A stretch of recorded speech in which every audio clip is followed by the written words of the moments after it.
Global Crisis Update with Ana Sanchez. Right now, the United States and Iran are on the edge again. A ceasefire exists, but it's barely holding. Attacks, threats, and military moves are happening almost daily, and the situation is getting more dangerous. This conflict isn't fully war, but it's not peace either.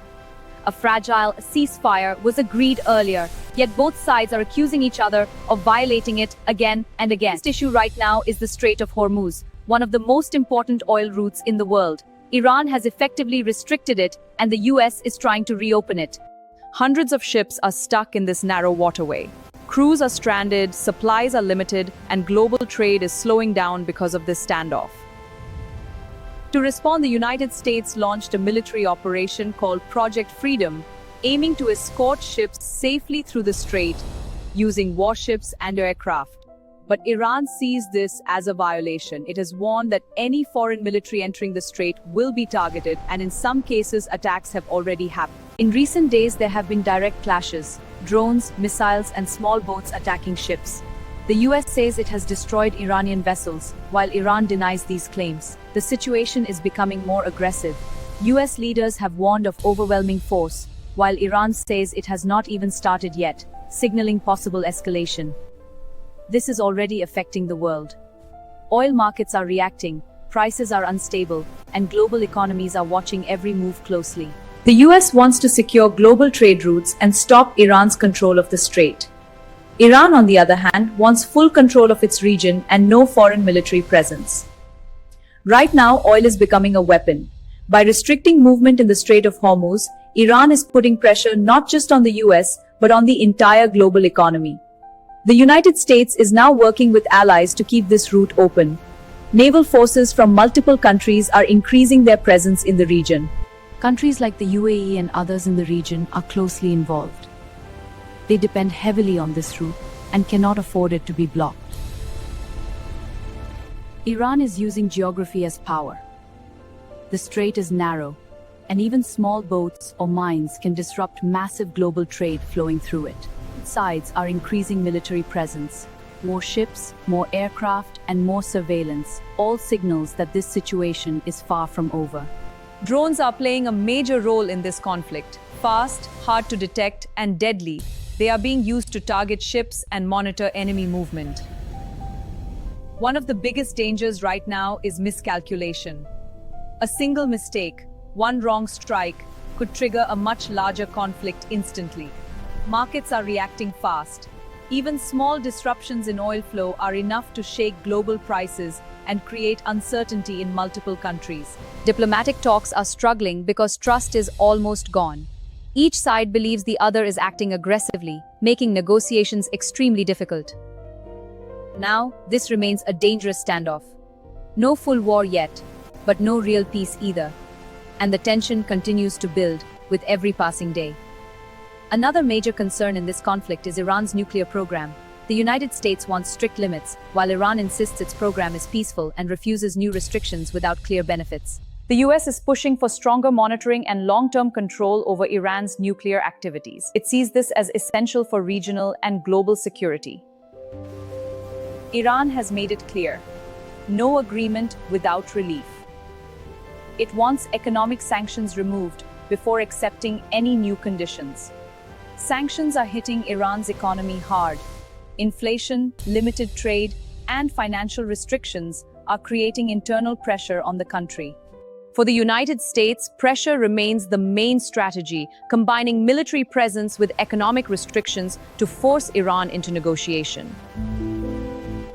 But Iran is not backing down. It is responding with its own pressure, controlling key routes and showing military readiness in the region. This tension is spreading across the Middle East. Neighboring countries are increasing security, preparing for possible escalation. Airspace in the region is also under pressure. Flights are being rerouted, and airlines are avoiding risky zones due to safety concerns. Both sides are also fighting a media war, controlling the narrative, shaping public opinion, and blaming each other for the crisis. As pressure builds on all sides, military, economic, and political, the situation is reaching a critical point where any sudden move could change everything. Right now, a full-scale war is not confirmed, But the risk is real. Military buildup and repeated clashes are creating conditions where escalation could happen very quickly. Instead of direct war, both sides may continue limited strikes, targeting ships, drones, and strategic points without crossing into full conflict. There is also concern about indirect conflict. Groups aligned with either side could increase attacks, making the situation more complex and harder to control. Not all conflict is visible. Cyber attacks are another possibility, targeting systems, communication, and infrastructure without firing a single missile. Behind the scenes, there are reports of quiet diplomatic talks. Even during tension, both sides often try to avoid a situation that gets completely out of control. But the biggest challenge remains trust. Past breakdowns and current accusations make it extremely difficult for either side to believe the other. In the United States, political pressure is also a factor. Leaders must show strength while avoiding a costly war that could impact the economy and public opinion. Iran is also facing internal pressure. Economic challenges and public expectations are pushing its leadership to stand firm against external pressure. The entire world is watching closely. Major powers are monitoring every move because this conflict has the potential to affect global stability. In the last few hours, new tanker movements have been detected inside the Strait of Hormuz. Some ships are now crossing quietly with tracking systems partially disabled. Reuters confirmed new LNG tanker crossings.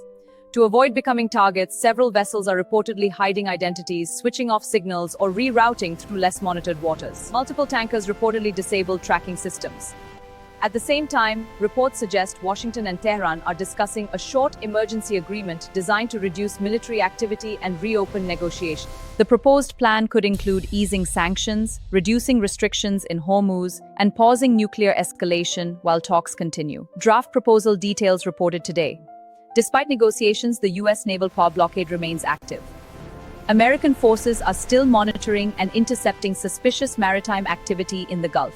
Earlier today, an Iranian-linked tanker attempting to move through restricted waters was reportedly intercepted and disabled by U.S. CENTCOM. Iran continues warning that foreign military operations near its waters are unacceptable and says it will defend its control of the region. Financial markets are reacting instantly. Oil prices briefly dropped on hopes of diplomacy, while investors remain nervous about another escalation. European leaders are now calling for all blockades to end immediately, warning that the global economy cannot handle a prolonged crisis. The U.S. operation known as Project Freedom has reportedly slowed down after regional complications and diplomatic pressure from allies. Across the world, governments and companies are preparing for uncertainty, fearing more attacks, supply disruptions, and a wider regional conflict. So tonight, the situation remains extremely fragile. Peace talks are active, warships remain deployed, and the world is watching every movement inside the Strait of Hormuz. This concludes our live update from Next in Tech. Subscribe for real-time global updates.